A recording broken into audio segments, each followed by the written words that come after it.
You're listening to an Airwave Media Podcast.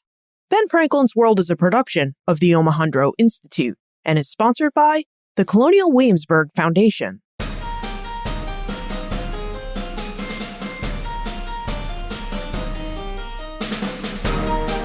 Hello, and welcome to episode 325 of Ben Franklin's World, the podcast dedicated to helping you learn more about how the people and events of our early American past have shaped the present-day world we live in. And I'm your host, Liz Covart.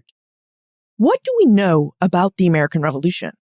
Why is it important that we see the Revolution as a political event, a war, a time of social and economic reform, and as a time of violence and upheaval? Woody Holton, a professor of history at the University of South Carolina and an award-winning historian who specializes in the history of the American Revolution, joins us to explore and discuss answers to these very questions. Now, Woody has just published a massive book about the Revolution. It's called Liberty is Sweet, The Hidden History of the American Revolution. And between this book's two covers, Woody presents the Revolution as a political event, a war, a time of social and economic reform, and as a time of violence and upheaval. In Liberty is Sweet, Woody does his best to present the Revolution and all of its events together so that we can better see the Revolution and its participants. And that's not a small task. Now, as we explore the Revolution, Woody reveals what Woody sees as the primary cause of the American Revolution, the event Woody sees as the start of the American Revolution, and details about several events of the American Revolution that we've yet to explore on this podcast. But first, now is a great time to join the Poor Richard's Book Club, a listener-created and led reading group for Ben Franklin's World listeners. Now, the club meets to discuss books about early American history, and group leaders Heather and Shari do their very best to take you beyond the written text of a book and beyond the spoken words of this podcast by bringing in guest experts who can provide you with even more details about the week's discussion topics. Now, the Poor Richard's Book Club meets on Tuesday evenings in the United States, Wednesday mornings in Australia and Asia, and it's free to join. Visit benfranklinsworld.com/book club for more details and to join the club. That's benfranklinsworld.com/book club. Are you ready for a fun and whirlwind discussion of the American Revolution? Let's go meet our expert guide.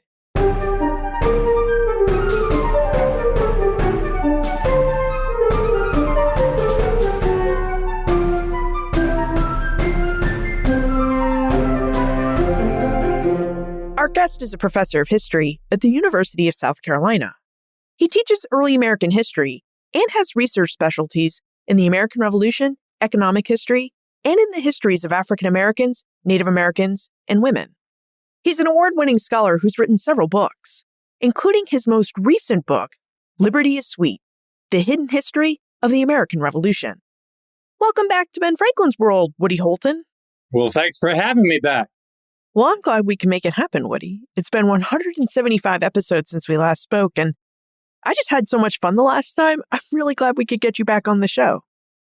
Now, you've just written this big book about the American Revolution called Liberty is Sweet, and we're going to talk a lot about that book today, so I think we should just dive right on in. I'd really like to start by talking about the work of writing a big book about the American Revolution.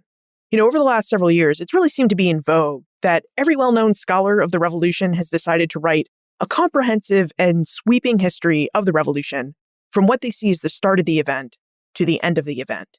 And surprisingly, all of these studies have been a bit different from each other. So Woody, what inspired you to undertake this huge task of writing about the American Revolution as a complete event?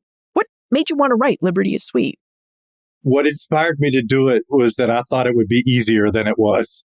Because I've been able to finagle out of my bosses the real specialization that I almost never teach the 17th or 19th century, or even the first half of the 18th. I've really managed to hang out at the Revolution in my teaching, and I've had great students right from the start who've had great comments, and I've jotted down a lot of their comments and refined the lectures. And I think, all I have to do is write up my lectures and these great comments I've picked up from students over the years. And I did do all of that.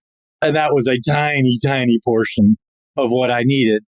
I knew that the military history was my weak spot. Like a lot of people who teach the Revolution, I spent years disappointing my students by spending a week on the battles which is what they signed up for. And the rest on the social history and the politics and the ideological origin, all that stuff that we care about, and only a week on what they wanted. This book was published by Simon & Schuster, and I knew they were going to want military history. And I'll tell you, no one's asked me this before, Liz, so I'll tell you first that my model was not Middlecoff's wonderful book about the revolution or Gary Nash's or Alan Taylor's. Those are all good. My model was McPherson's Battle Cry of Freedom, because I thought he talked about the battles in a way that wasn't boring, and also a tremendous amount on the origins of the revolution. So my highest aspiration, no one's done it but me yet, but my highest aspiration was that somebody would compare Liberty is Sweet to Battle Cry of Freedom. But that meant I really had to go to school on the military history. And as I say, I started off doing the military history because you gotta for this audience. But I wasn't shooting that much at academics so much as ordinary readers that want military history along with the rest. And so I had to do it, but I ended up loving it. And it ended up being my favorite part of it, actually, was the military conflict. Well, that's the thing about the American Revolution, right? Is that it is an event that includes both a war and a political event, and also an economic event and a social event. It is just a truly multifaceted time period of early American history. And I mean, this is why I study it. You can never get bored. It is just so complicated. There is so much to know about it. And this is where I started thinking, by the way, that the more books that scholars research and write about the revolution, the more we know about this event, which makes the task that you had to write Liberty is Sweet even tougher, because you had all of this new scholarship to consume so that you could tell us such a comprehensive history, and especially about all the different peoples who participated in this event. Well, and they kept cranking this stuff out even as I was trying to finish. I mean, I think T. Cole Jones's book came out very near the end of my process and really forced me to change a lot. He's also the one who caught me referring to the Royal Army. There was no Royal Army. The Navy was considered royal, but the Army wasn't. So yes, it's an immense amount. And at some point, there's a lot of great scholarship that appeared in the last 2 or 3 years before it came out that is just not in there because I had to put on blinders at some point. But actually, you talk about the range of different fields that go into the American Revolution. That's my more noble motive for writing this, other than, I had all these lecture notes. It was that as much as I love all those books I mentioned that have been written about the revolution, what no one had done was a straight narrative that integrates everybody. That is the military history, but also all the people you mentioned introducing me to, the people that I've been more interested in, the people that are not on the back of the $2 bill. There's a chapter on them in almost every book that comes out these days. In the back, there's a chapter on women and a chapter on blacks and a chapter on Indians. And then I think the person who's come closest is Alan Taylor, and I really love his book, American Revolutions. But even there, I think Alan would say, I would focus on African Americans and then focus on the war for a while, then come back to Native Americans or whatever. And I mean, I got to do that too. So it may be impossible to do a straight narrative, but that at least was the goal, was to get everybody into the same narrative, because of course that's how it actually happened.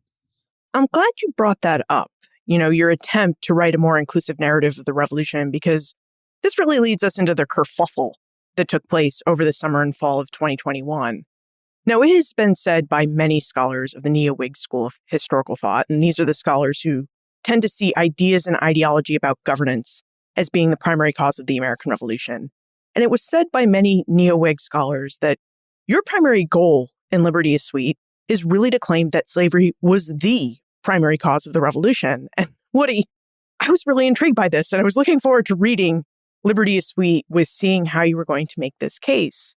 And I kept my eyes peeled. Like I said, I was looking for this argument, but I didn't find it. I walked away from your book thinking that what you were really trying to do was to offer us a more inclusive history of the revolution by highlighting the events that we all know about, the tried and true events, while also including women, Native Americans, Africans and African Americans, and all their really important contributions to the revolution.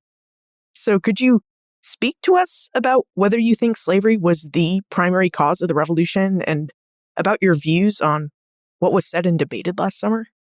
Well, to answer your question first, I think it was a primary cause in the South, but not the. But to talk about that historiography a little bit, you're not the first person to say to me, I'm so glad you said it, because other people have said to me in emails, open up your book to see you making this case that it was all about African American influence and nobody else mattered. And I can't find that. Are they critiquing a different book from the one you wrote? The way you asked it, Liz, reminds me of this study that sociologists did where they flash a picture on the old slide projector of a bunch of people at a bus stop. Some are black and some are white. You only see the picture for like a half a second. And they ask white audiences, what percentage of the people waiting for that bus were black? And white audiences, people who look like you and me, inevitably say, oh, about 2/3 of them were black. And then you look at the slide again and 1 out of 20 people waiting for that bus was African American. And I think that's kind of what happened with some of the reaction to my inclusion of African Americans is if you include them at all, for some people who are used to not including them at all, it seems like that's the only thing you're talking about.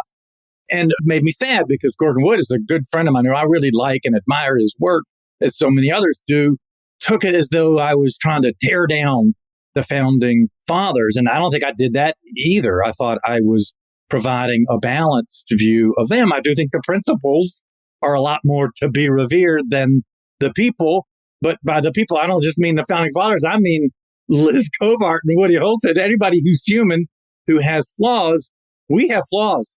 The notion that all men and women are created equal, as Elizabeth Cady Stanton revised it in 1848, that notion does not have flaws. That's perfect. So let's start with that principle, but now let's go to the details of that question of the African-American role in indirectly and unintentionally provoking many whites to be more interested in declaring independence.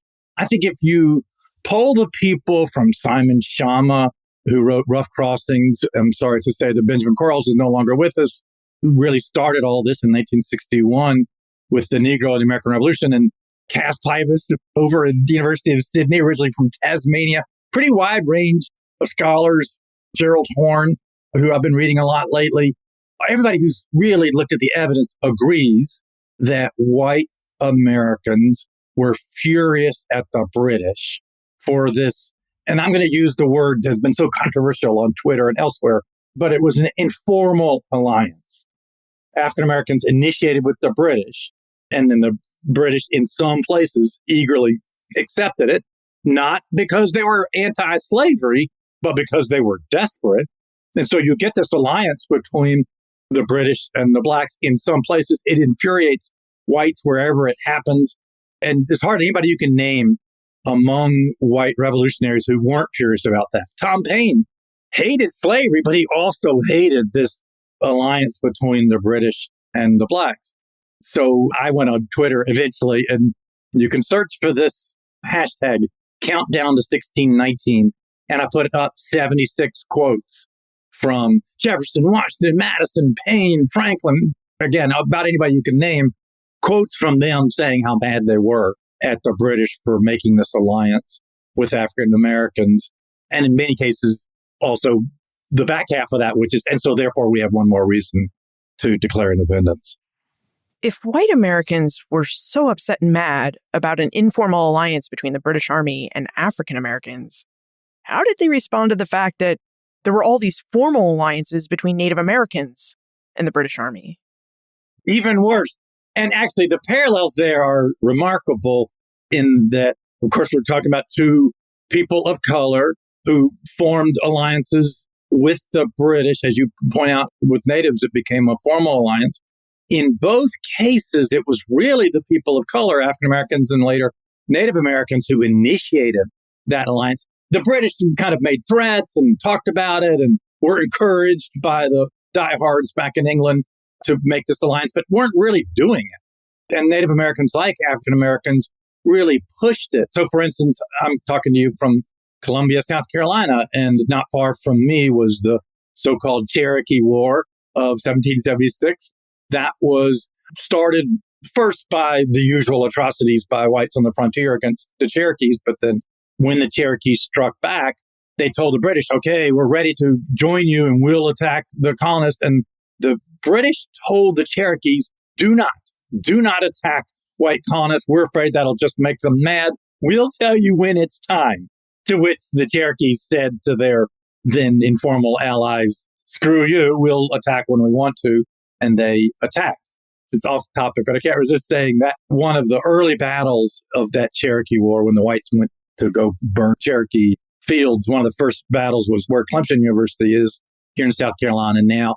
And the first South Carolinian, the white guy, to die in that battle happened to be Jewish, which just to me shows the amazing complexity of when we talk about natives versus colonists. There's a lot more behind that.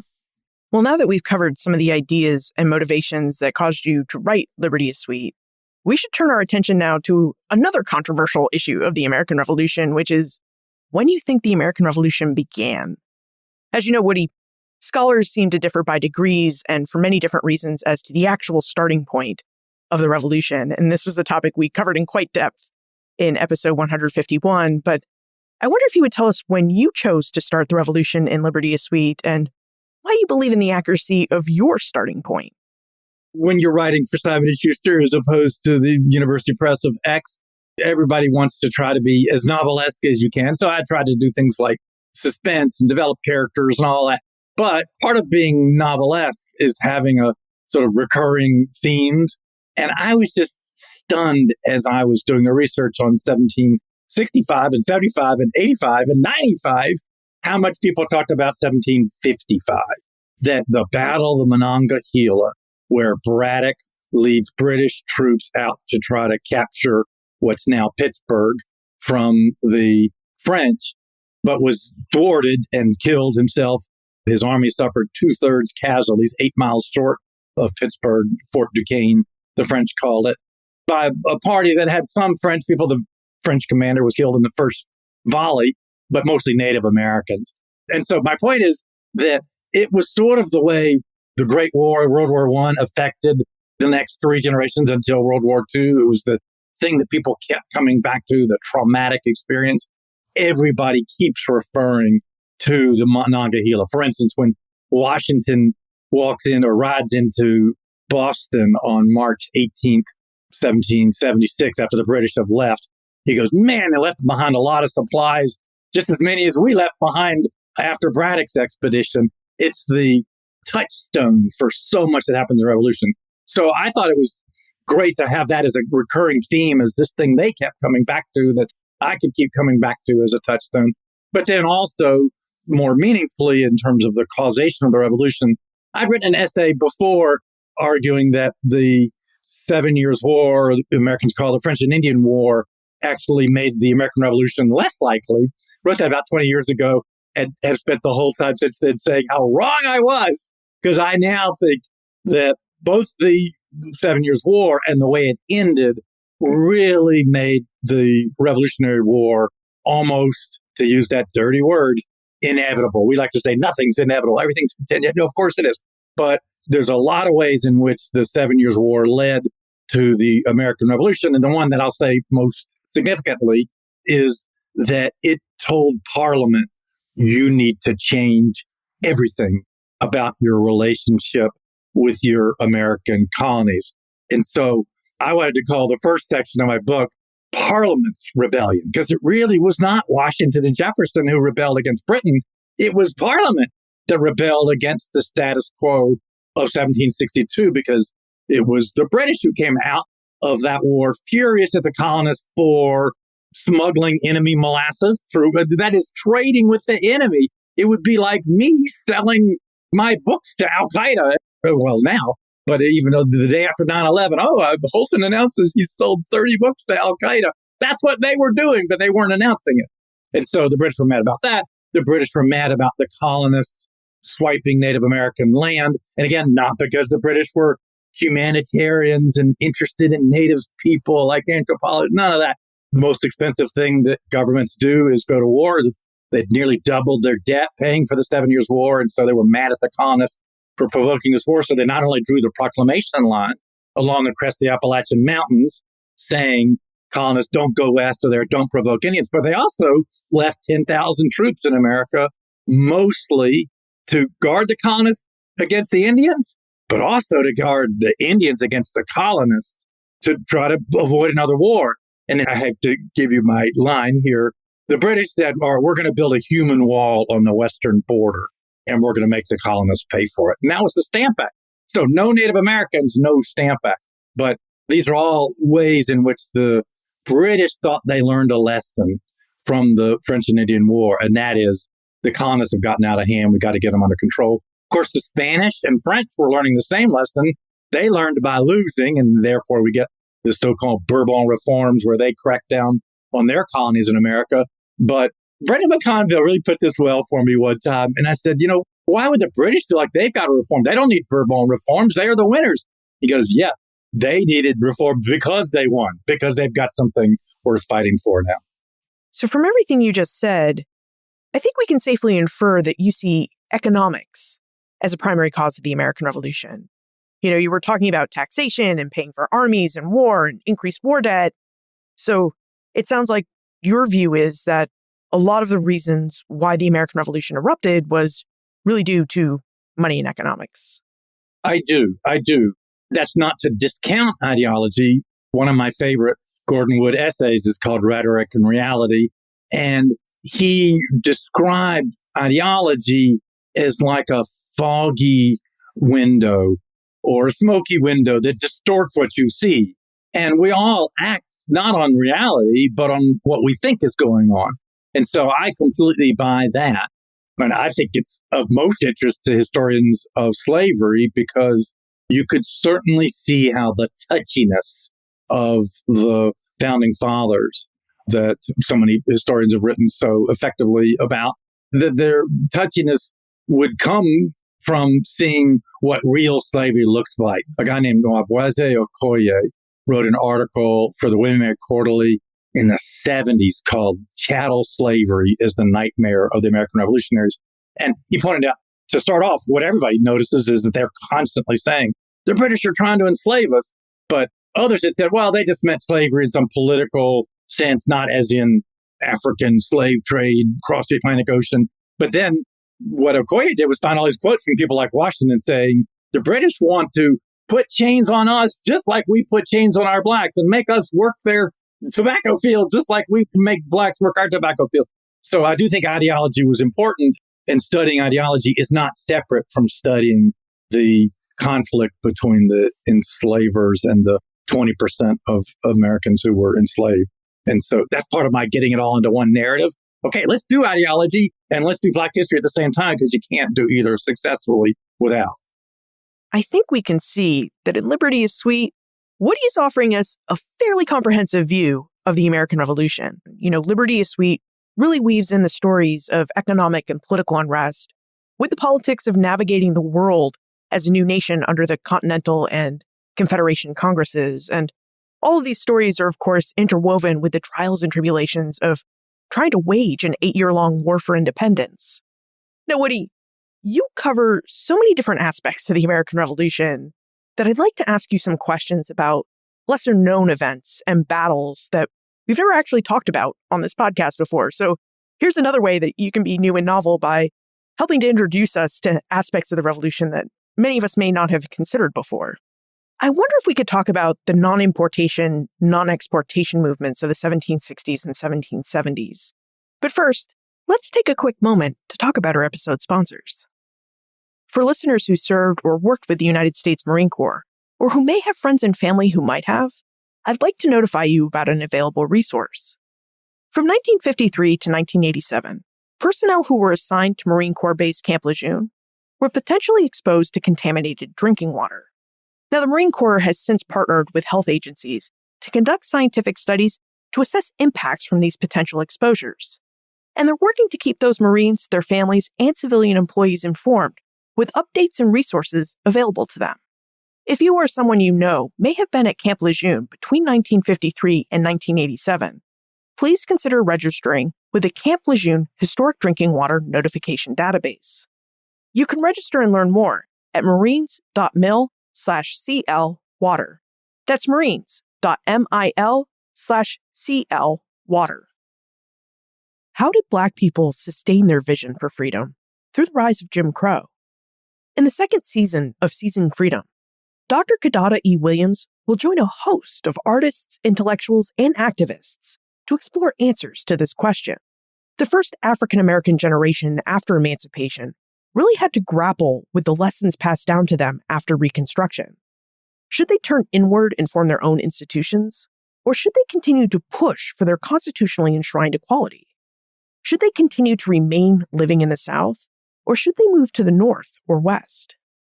Seizing Freedom's 8 narrative episodes in Season 2 will show how individuals and groups wrestled with these questions, and how they laid the foundation for the burgeoning civil rights movement. And complementary interview episodes discuss how the legacy of this time period in United States history still impacts the nation today. Seizing Freedom is a co-production of Virginia Public Media and Molten Heart. You can listen to Season 2 of Seizing Freedom wherever you get your podcasts. Woody, would you tell us about the non-importation, non-exportation movements of the 1760s and 1770s, how these movements were organized, and who participated in them? Yes, I'm really glad you asked about them because before the shooting got started, this was the main weapon. We've all heard of tarring and feathering, and of course, the throwing of 342 chests into Boston Harbor was pretty significant when that happened on the night of December 6, 1773. But the main weapon before the shooting was one that we are talking about doing if Russia invades Ukraine and constantly dealing with, and that is an economic boycott. And the reaction of the Stamp Act was sort of an automatic cessation of imports, and that really was part of the reason that the Stamp Act was repealed. But it was done much more deliberatively and consciously after the Parliament adopted the Townshend duties, especially that famous tax on tea, and then really with a vengeance in 1774 when Parliament adopted the coercive acts closing the port of Boston, revoking the charter of Massachusetts, and all these other things. So I think the boycotts are fascinating in themselves, and they're also fascinating because they are another integrator in the same way that ideology is, because you can't successfully write about them without writing about African Americans and women in particular. And one of the things that intrigued me writing this book was the conflicts between men and women that the boycotts brought up. So, for instance, there's 2 main ways women can help and have to help or the boycotts won't succeed. A, joining men in not consuming. And the prejudice, at least, I've never been able to work this out whether it's true, but the prejudice, at least, was that women drank even more tea than men. So you can't boycott tea unless women boycott tea. So that's one way women are crucial. The other way women are crucial is when the colonists start boycotting British textiles. You need women to at least symbolically replace those textiles by running the spinning wheels and weaving that thread into cloth. I sometimes exaggerate this, and I'll try not to now, but if you lived anywhere near navigable water in 1776, it was cheaper to import British cloth than it was to make it. And so there weren't that many spinning wheels in the port cities, but people started building them. John Parker, the guy who led the troops at Lexington on April 19, 1775, somebody showed me evidence that he had an explosion in orders for spinning wheels because he was a wheelwright. You know, he makes wagon wheels and spinning wheels. The explosion of orders in the 1760s as women were sort of relearning how to spin. And that's one of the conflicts because spinning by that time was seen as something frontier women do because they're so far from navigable water. Poor women do. Spinsters do, that's thus the name. You've never found a husband, so you're stuck living with your sister and her family, and you earn part of your keep running a spinning wheel. But my point is, if you're like a middle class, respectable woman, spinning's a little bit beneath you. And I think that's the real reason they had these spinning bees, because it's less embarrassing if you do it as a group. You're overcoming the sort of humiliation. On the other hand, in the South, there were no spinning bees because by the 1760s, spinning was so closely associated with enslaved women that white women just couldn't bring themselves to spin. And you can't find any evidence of spinning bees down there. Washington was one that was trying to get the women he claimed to own working both the looms and spinning wheels. And there was resistance. Back when Mrs. Washington, then Mrs. Custis, owned us, she told us we didn't have to weave, and he got into some major conflicts with the people he enslaved. So you've got conflicts between enslaved women and their enslavers. Well, a couple more of the conflicts. Philadelphia, the merchants didn't want to go along with the 1768 boycott because they go, this is what we do for a living. If no one buys anything, then we're going out of business. It's sort of like people now saying, if you shut down my business because of COVID. So they resisted, and the New York merchants and Boston merchants said, well, if Philadelphia isn't going to boycott, neither are we, until Hannah Griffiths, who was a Quaker woman living in Philadelphia and had been circulating a lot of her poetry. She wrote a poem that's been quoted a lot because it uses the phrase Daughters of Liberty. But the key line in that poem is, if the sons of liberty so degenerate something, then let the daughters of liberty arise. That is, she's saying the male merchants of Philadelphia have ruined non-importation for the whole colonies. And so we women need to rise up and be the ones to do it. And not that poem alone, but that whole sentiment among Philadelphia women pushed men in Philadelphia into doing it. And that got it going in almost all of the rebelling colonies. On the other hand, in Boston, men are signing statements saying, we're going to not import any tea. And then a week later, the women of Boston sign a paper saying, we're not going to import any tea except for medicine. And the fact they did that a week after the men, when you put it all in the same timeline, you see that the women are clearly responding to the men because they saw it as medicinal. It's funny when you think about the resistance and women reacting as they did in Boston and Philadelphia, because you can see in this instance how the American Revolution is also a bit of a proto-feminist movement, right? Here we have women pushing back against men saying, well, you don't quite have this non-importation, non-exportation thing right. So we're going to push these movements forward, and we're going to do it in a way that makes sense to us. Like, we'll stop importing tea except for medicinal purposes, and we'll also make sure that we see about getting spinning and cloth making up and running so we don't have to import as much British cloth. Absolutely, absolutely. And that's coming from a couple of things. And really, I found a few new little tidbits like the ones I've just mentioned, but most of us is just playing out what Mary Beth Norton had already worked out in 1980 in Liberty's Daughters, that the revolution is impacting women both as a revolution, but maybe even more as a war. You might remember her saying that she was just looking at pronouns, something people are interested in a lot today, that a lot of these women would write letters to their husbands during the war. The husband's off as a colonel of some regiment in the war. Mom's back home running the farm. And she'll, in the first couple of years of the war, talk about, oh, your farm is not doing that well because there was a drought. And then the next year said, our farm is actually doing okay. And then the following year, oh, my farm is really not doing well because it was a terrible drought. The pronouns are just showing the growing empowerment of these women. And of course, I came along many, many decades after that and said, oh, well, one woman in particular took that to an extreme. Abigail Adams was not a great farmer, but she was a great financial manager. And she managed to parlay her financial acumen into really contributing to making that a wealthy family, none of which would have happened if John had remained in Massachusetts. And you can hear more about Abigail Adams and her financial prowess in our earlier conversation with Woody in episode 150. Okay, from non-importation and non-exportation, I'd like for us to talk about something completely different, which is the Carolina Regulator Movement.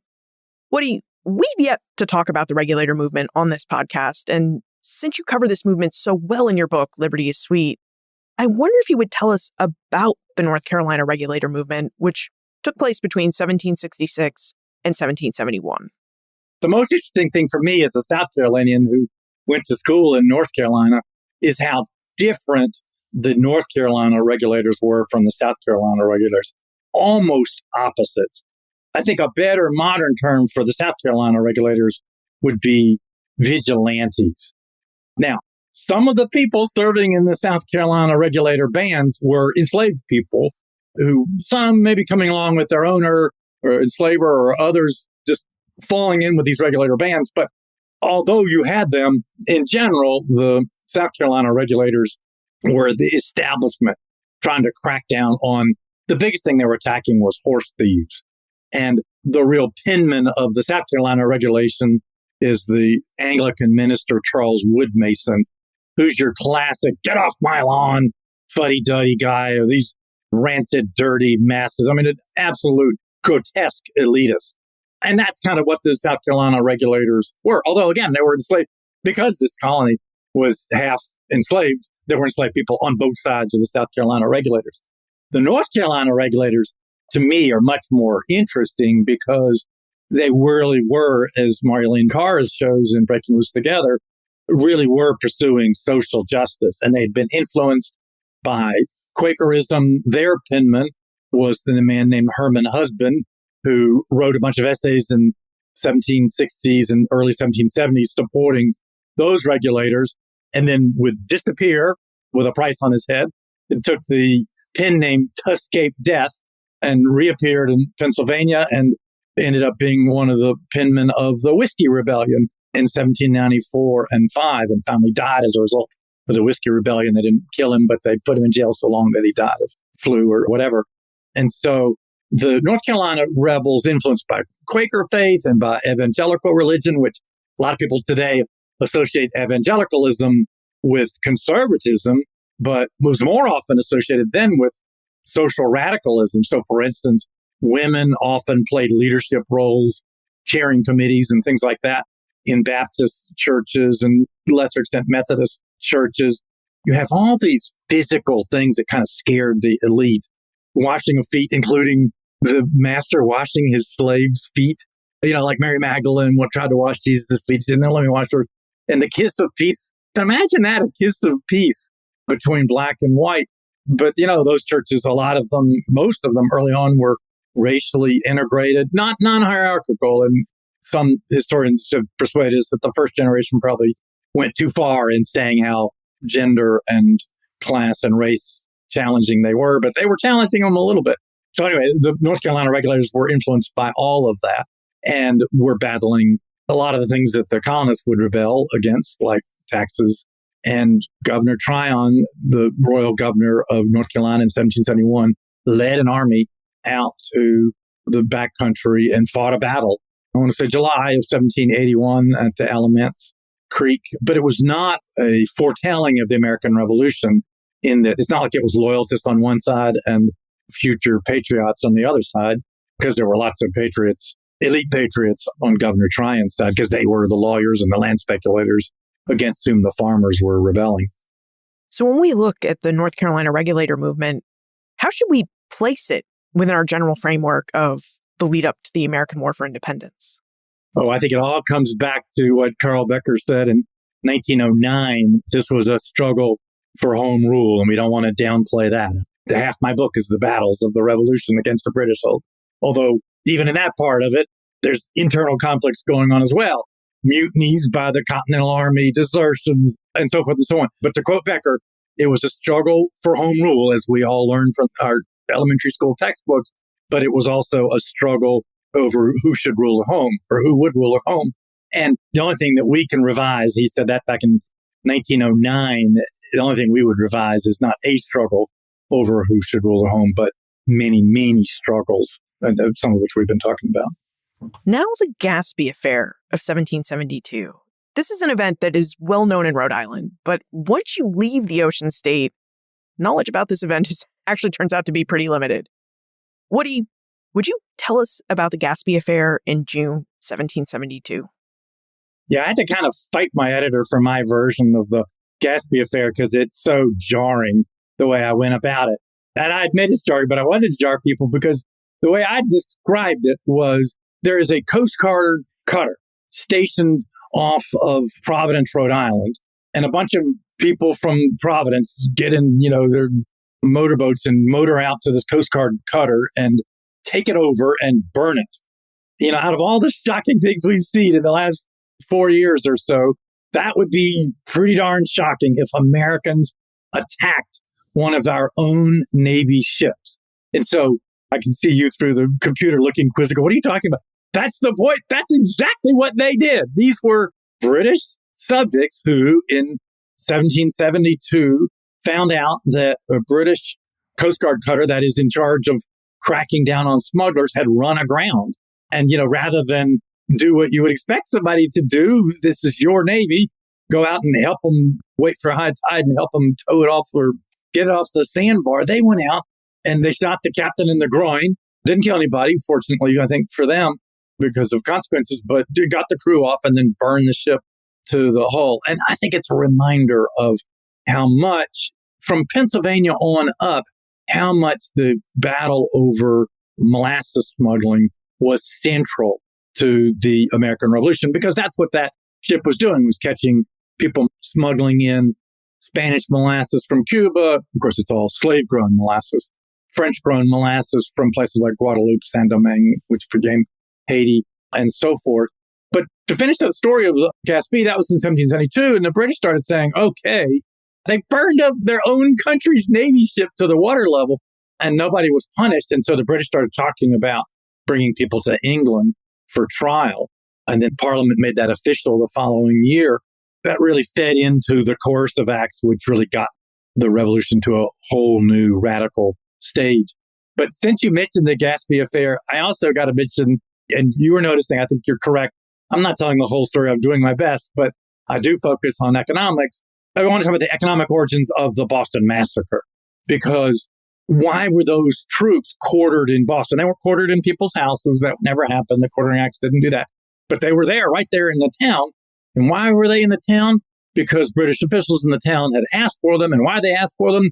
Because British officials in Boston found themselves completely unable to enforce the parliamentary ban on smuggling in foreign molasses and bringing wine directly from the wine islands like the Azores and Madeira. So start at the Boston Massacre, March 5th, 1770, and go backwards. Okay, it's happening because the troops are there. Why are the troops there? The troops are there to support the customs service and cracking down on smuggling. And why did we need troops? Because they couldn't do it alone because people were so determined to smuggle in those goods. And so I think there's really an economic origin of the Boston Massacre, not to mention the fact that the whole thing took place in front of the customs house. And that's what the British thought the crowd was trying to do. And maybe some in the crowd were trying to get in that custom house and get to the king's gold. Speaking of economics, you mentioned at the start of our conversation that one of your goals in Liberty is Sweet is to bring people new and novel information about the revolution. And one aspect of Liberty is Sweet that I did find that was new and novel, or perhaps old and newly novel, is your discussion of the Navigation Acts as a cause for the revolution. Would you remind us about what these economic acts were, what the Navigation Acts were, and how and why you see them as fomenting and taking a pretty big role in, fomenting the revolution in British North America? Well, in the North, it's especially clear. The biggest manifestation of the Navigation Acts in the North is the policy going back to the 17th century of Parliament that, you were supposed to trade within the empire. And specifically, actually, in 1733, Parliament, it said, okay, you're importing molasses into Pennsylvania, especially Rhode Island and New Hampshire and Massachusetts, and turning it into rum. Anytime you can take a sweetener and turn it into something that makes people drunk and gets them addicted, that's a good business to be in. And that was a very profitable business. But Parliament said way back in 1733, you're welcome to do that, but we want you to buy molasses from Jamaica and Barbados and other British colonies grown by British enslaved people, not French and Spanish. And the colonists said, we can't get enough from those places. It's a little bit like the battle today over the employers saying, we can't just hire people who are here legally. There's not enough of them, or there are not enough Americans who want to do these dirty jobs. We got to bring in people overseas in the current case. And molasses from the enemy, because they kept, as I was saying at the start, they were still importing French and Spanish molasses right when French and Spanish people were killing British people in the French and Indian War. So the British had said not to do it since 1733. They did it with a prohibitive tax. And instead of paying the tax, they would bribe the customs collectors. They'd pay a little bit of the tax, like a fraction of what they actually owed. So that's, I think, a major grievance in the North. They finally, in 1776, Parliament, at the same time it repealed the Stamp Act, it cut the molasses duty down to 1 penny on everything. So that one did somewhat get resolved, but it led to a lot of conflict. They were still trying to get around it. That's why the Gaspé got in trouble 10 years after that. So that's the big thing in the North. I would say in the South, I like to think of the Navigation Acts as the big asterisk to what I said to you at the beginning, which was really Parliament that was dissatisfied with the imperial setup of 1762. And I think in general, that's true. If you look at somebody like Jefferson or Washington, or here in Virginia, Henry Lawrence and the Rutledges and so forth, here in South Carolina, generally they were pretty happy in 1762. They loved their king. The one thing they didn't love was having to send, especially in the Chesapeake, all of their tobacco to Britain. only about 20% of it was consumed there. So most of it basically came off of one ship, went into a warehouse, and then went on another ship, and then went on to its actual destination, which would be France or the Netherlands and Germany and so forth. And that was very profitable for the tobacco merchants who are moving it around off and on this ship. It was profitable for dock workers who would take a handful of that tobacco as it went by, a very expensive commodity. But anyway, it was great for them, but terrible for the Chesapeake enslavers whose slaves were growing that tobacco. But they were willing to tolerate that so long as you don't have to do anything else.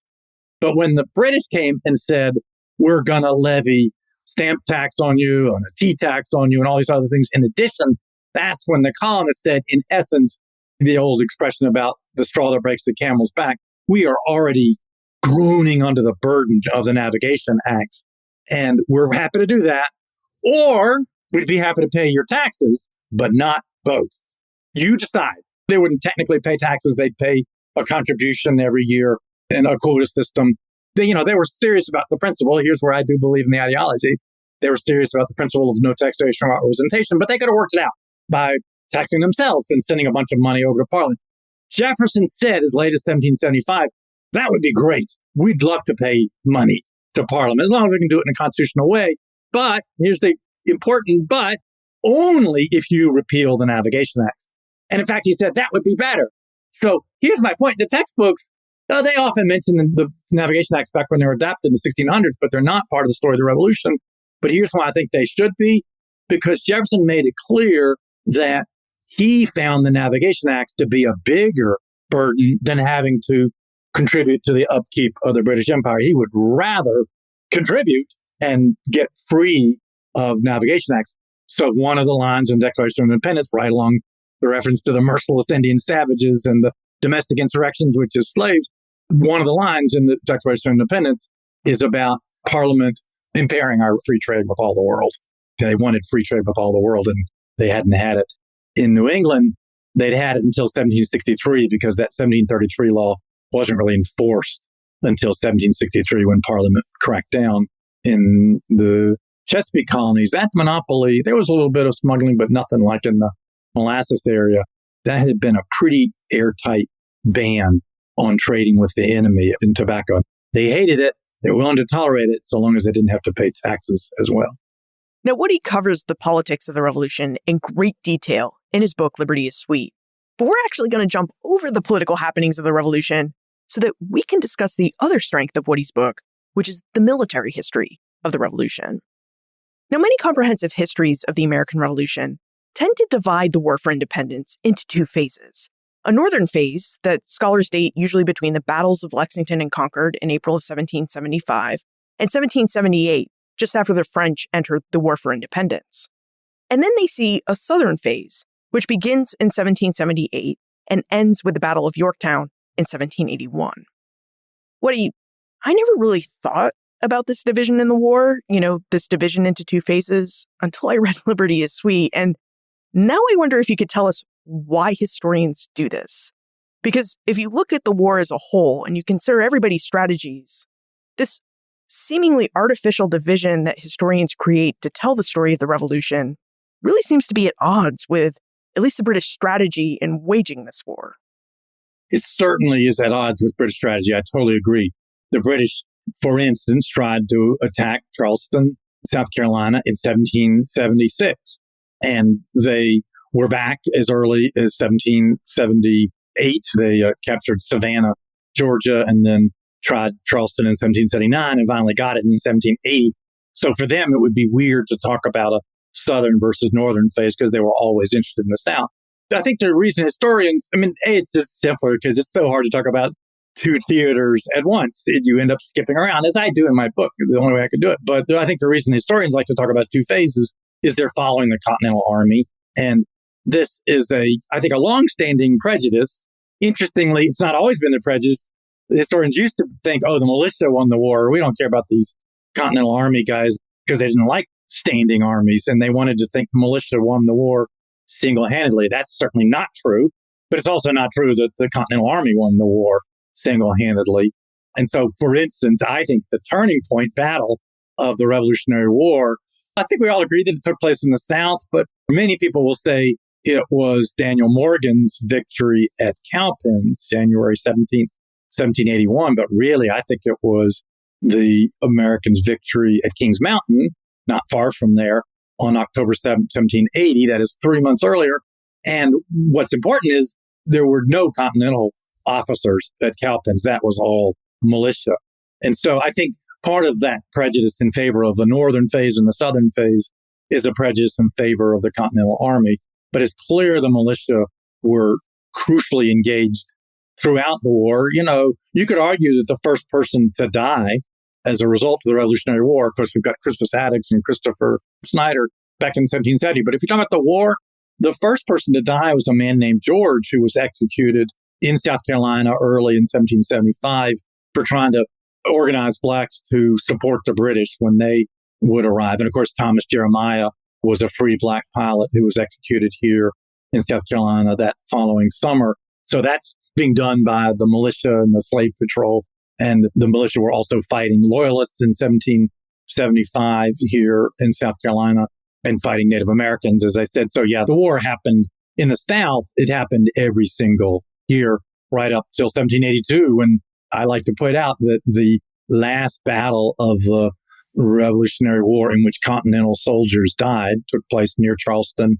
And it was a black man who tricked them, saying, hey, I'm sympathetic to your side, and there's basically a cache of British materials you can easily grab here. And they ran to get those materials and ran right into a trap, and a couple of them were killed. The last Continental soldiers to die in the war. A black man named Joseph Harris started the first Southern battle of the war, the Battle of Hampton, October 27, 1775 in Virginia. And so African Americans were part of that. So yeah, that anti-Southern prejudice becomes an anti-black prejudice too, frankly, because African Americans were only about 5% of the population in most of the northern states, but we're 40% of the population down here. Let's linger on the Battle of Kings Mountain for a bit more, because you mentioned that just like the Battle of Saratoga in 1777, and of course, we've heard historians on this podcast refute the idea that Saratoga was the turning point of the War for Independence, which is normally how it's written about.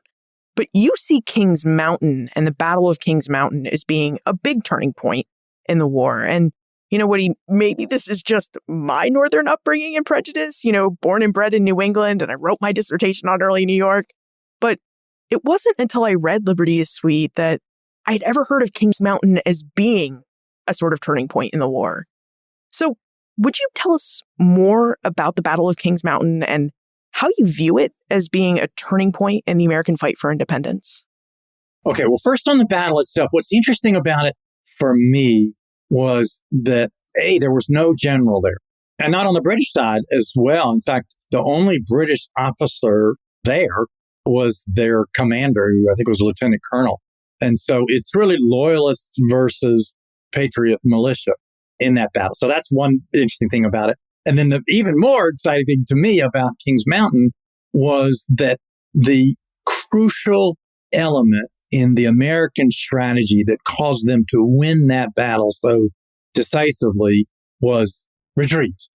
That is, they programmed retreat into their strategy because some large number, certainly more than half of their men, were carrying rifles. And it's so hard when you talk to somebody who hasn't talked much about revolutionary firelocks. They go, why would anybody be dumb enough to carry a musket when they can have a rifle? Because muskets are only effective at most at 100 yards, and a good rifleman with putting his barrel in a fence can shoot at 300 yards accurately. And all these great things about rifles. Well, rifles are great in all those ways, but they take 3 times as long to reload, and they don't carry muskets. So Gates made, and I think an understandable mistake. At Camden, he made the mistake of leading with his militia. A lot of them had rifles, and they ran into the crack troops on the British side who had muskets with those bayonets, who just ran right through them. And, you know, a lot of them didn't stop running until they were in Charlotte, North Carolina, including Gates. But having seen that failure in August of 1780, the colonels who were running things on the American side at Kings Mountain in October of 1780 said, here's what we're going to do. We've got Ferguson, who was the British commander. We've got him trapped on this mountain. but we don't have that many people. So we'll surround them, but we're not just going to go running up the mountain because our guys will get their one shot with their rifles and then have nothing else against British bayonets. And so what each of these regiments was told to do is go to the top of the mountain, get as close as you can, fire a shot, and then they're going to come after you. After you fire your volley, the British are going to come after you. Feel free to run away. Go back down the mountain to where nobody's shooting at you, and so you can reload, and then we'll regroup and come back. And I thought it was a brilliant strategy, but who would have thought, talk about thinking outside the box, who would have thought that retreat would work? One thing is that officers in the British as well as the American Army are programmed not to think that way, because they're programmed to think if you let your men go backwards, they'll keep going backwards forever. And that does sometimes happen. One guy steps back one step and everybody else thinks it's retreat. I think that's what happened at Monmouth, partly because of the heat. People went back for shade and everyone else says, okay, we're retreating. Let's get out of here. So a lot of officers would never have thought of that idea. And we don't actually know which of these colonels thought of this idea of let's let them retreat. Let's trust them to not go home, but to, once they're safe, reload and then come back up the mountain. And by the way, Morgan did something pretty similar a couple months later, as I said, on January 17, 1781 at Cowpens. He put militiamen in the front, many with rifles, and they fired their one shot. And then he said, it's fine, you can take off. Just don't run through our ranks because you'll confuse things. Go around the side.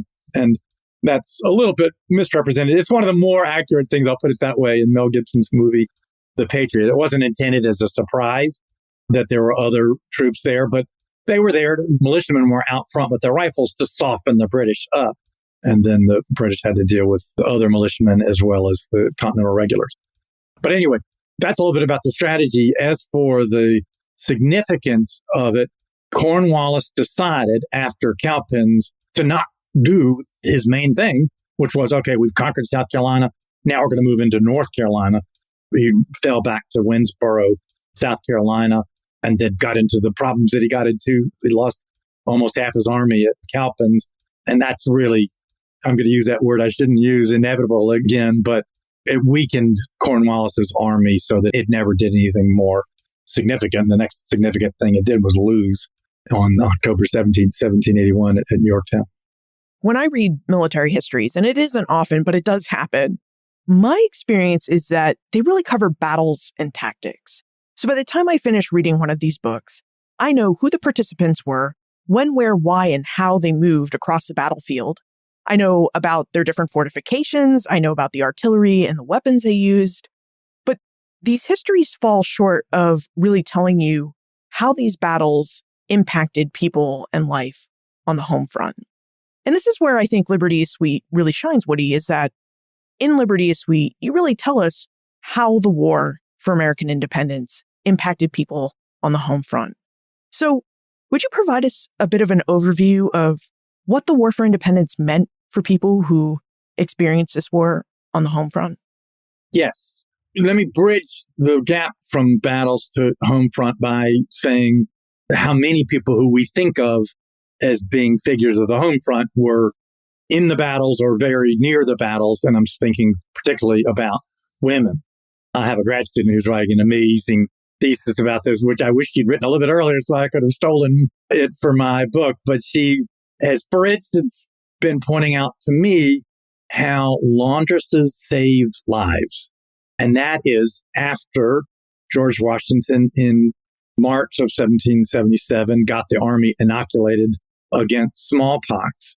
After smallpox was mostly off the table, you still had to deal with the new men coming in. But after smallpox was mostly off the table, the biggest killer of Continental soldiers, still not British bullets, but typhus. And what's the main way that typhus gets communicated? By fleas. And what's the main way fleas get around, or where do they live? They live in guys' shirts. And so if you've got people boiling water and putting those shirts in the water, that's killing the fleas and saving lives. And so my student's name is Riley Sutherland. She's got an article that I hope will be out soon talking about that and talking about laundresses realizing how powerful they were and going on strike because they knew that they were essential workers to the Continental Army. And I also want to mention how porous the army camps were. None of them had, there were some forts like Fort Washington, although even that turned out to be pretty porous.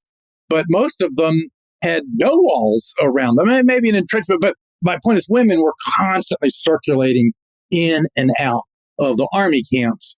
Maybe they're spending some time with their husbands, but then going to live with mom and dad for a while, or going to check on the kid, or just on a daily basis. Women are constantly coming in to sell eggs and milk products and all that stuff. That's how the Americans took Stony Point in 1779, an enslaved man who had been in the habit of selling stuff to the British. The Americans got them on his side, and he led them in and said to the guards, "Oh yeah, I'm just here to sell eggs." And then his American friends appeared and slit the throats of the guards, and they secretly got very close to Stony Point. So anyway, the camps are really porous. That's also transmitting disease. And you haven't asked about my next project, but I think it's going to be on disease. It's kind of appalling to me that we know so little about how many women died of diseases stirred up by the Revolutionary War. And we really need to know that. In 1775, there was this massive dysentery epidemic. John Bell's written about it a little bit in his amazing Boston 1775 blog. But this dysentery epidemic had killed John Adams' brother, but it also killed his mother-in-law, that is Abigail's mother, and one of their female servants. So if we just take the Adams as our tiny little sample set, yes, this dysentery probably spread by the war. It wouldn't have happened if there hadn't been a war.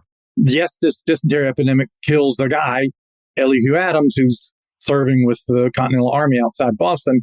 But in the Adams family, 2/3 of the people that it killed were women.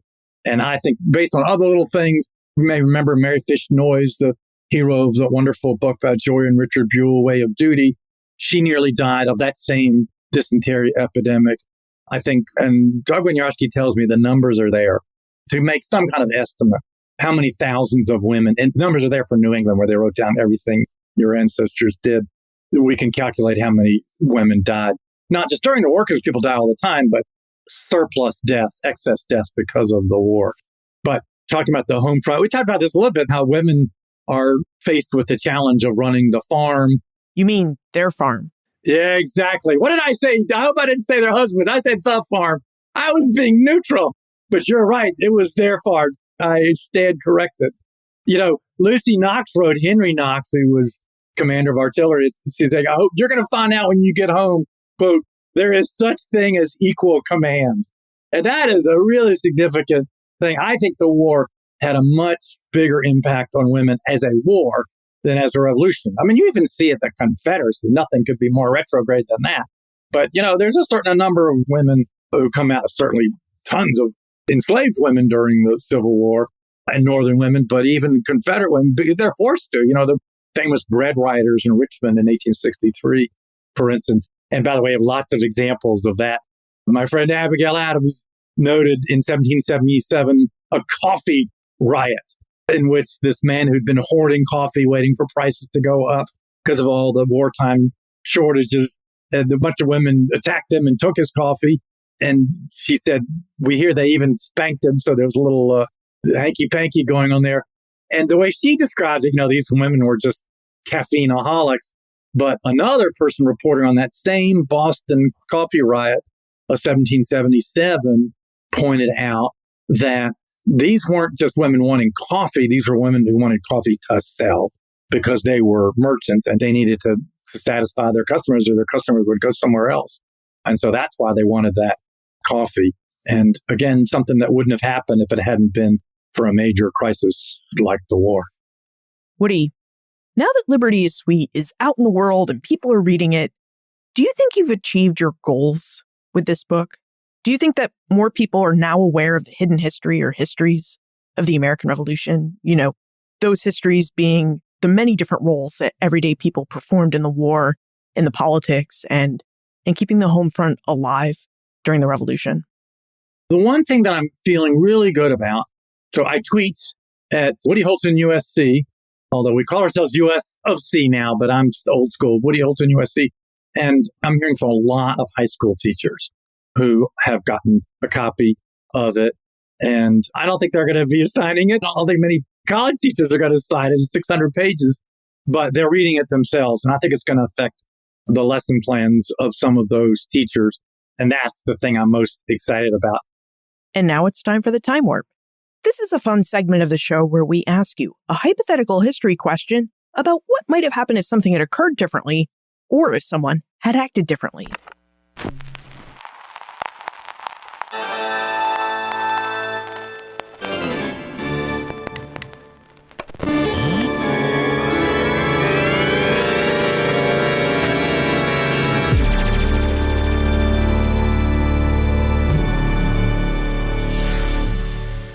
Now, in Liberty is Sweet, Woody notes that when it came to appointing a commander-in-chief to lead the Continental Army, the Second Continental Congress really only had two viable choices. Artemus Ward, who was the head of the Massachusetts militia and the commander of the New England units after Lexington and Concord in April of 1775, and George Washington of Virginia. Woody, I'm both sorry and not sorry for asking you this controversial question, but in your opinion, what might have happened if Congress had selected Artemus Ward of Massachusetts instead of George Washington of Virginia as the head of the Continental Army in June 1775? How might the American Revolution have been different?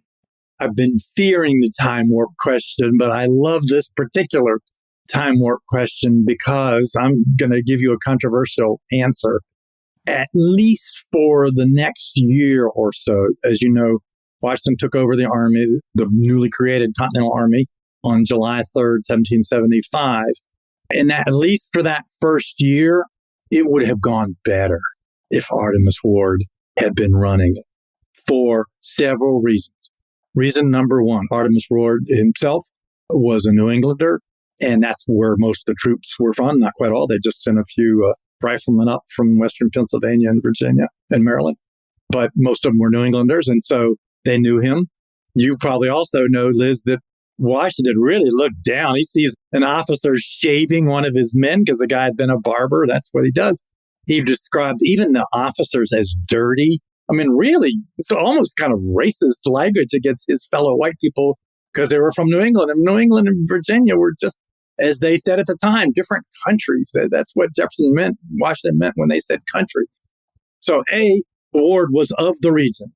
B, one of the first significant decisions Washington made taking over the Army was to kick out every black person. And African Americans had really proved themselves at the battles of Lexington and Concord and at Bunker Hill, where one of them killed the highest ranking officer to die that day. And so forth. But Washington kicked them out. He's I don't hold that against him. He's a white Southerner, slaveholder. You can't imagine having them on his team. And so out they go. He later brought some of them back for various reasons that we could talk about. You probably don't have time, but he did kick them out. But most importantly, Washington's thinking was very British in the sense of, as Charles Lee, who became his second in command, said, the spirit of offense is much greater than the spirit of defense. That is, both Lee, number two, and Washington, number one, thought you could only win a war by going on offense. And he was bent on doing that. Washington kept coming to his Council of War and saying, we got to attack Boston. The officers would say, but it's heavily fortified. They control the water. They're going to shoot at us on the whole way over. And then we got to slog through the mud. We'll be lucky if half the guys even get out of the boat, much less make it up the beach. And Washington said, no, we got to go on offense. And he was getting all this pressure from the people that he called chimney corner heroes, like we'd say Monday morning armchair generals or Monday morning quarterback. And so he had all this pressure, attack, attack, attack. And, he wanted to attack across the ice. The generals wouldn't let him do that. But finally, he occupied Dorchester Heights on March 4th, 1776. And what Washington wanted was not what he got. What he got was the British left. And that was a great victory. And everybody was excited, except George Washington, because he hadn't wanted the British to leave. He'd wanted, very complex here, but stick with me. Washington figured, okay, if we occupy Dorchester Heights overlooking Boston, General Howe in Boston will send half of his troops up to recapture Dorchester Heights. So he'll be under strength in Boston, and I can finally do my amphibious assault on Boston. And even Washington admitted, after the British, instead of giving him that opportunity, instead they just left. And so there was no battle. And when he got into Boston and he saw, as he put it, every avenue fortified, almost impregnable, he realized it would have been a disaster had he done what he wanted to do, and Howe had denied him that opportunity by leaving. But it's not like Washington dodged the bullet dodged him, and Artemus Ward never would have done that, because Artemus Ward had been where General Howe had been, and that is at Bunker Hill. And he saw that, with some exceptions, defense always wins. And if you're fortified as the British were, and the enemy comes at you, even if they win, they lose, because they suffer, as the British did at Bunker Hill, 50% casualties. So I'm not going to predict beyond a year, but in that first year, to answer your question, the Continental Army would have done better with Artemus Ward than with George Washington. And please don't give out my email address. I wouldn't dream of it, Woody. I'm going to let you give out your email address. So where can we get a hold of you if we have more questions or want to talk more about the American Revolution, or perhaps even debate you a bit about your point on Washington? Yes, if they have anything other than a defense of George Washington, because I do say he changed his mind. He was a dummy at the start. He later realized, as Howe did after Bunker Hill, that defense tends to win. Howe thought the British, after Bunker Hill, Howe's the hero of Bunker Hill, and he thinks, oh my God, the war's over. We're not going to win. And he was kind of right. They kept fighting, and it was desperate for 6 years. But the Americans, once they figured out not attack. But anyway, email me about anything. I'd love if people want to talk about disease, especially, but anything at all. My email address is holton@sc.edu. That's SC as in South Carolina. And speaking of disease, you did tease us a bit, Woody, by telling us that your next research project would be about disease during the American Revolution. So could you share just a bit more about what it is you're working on?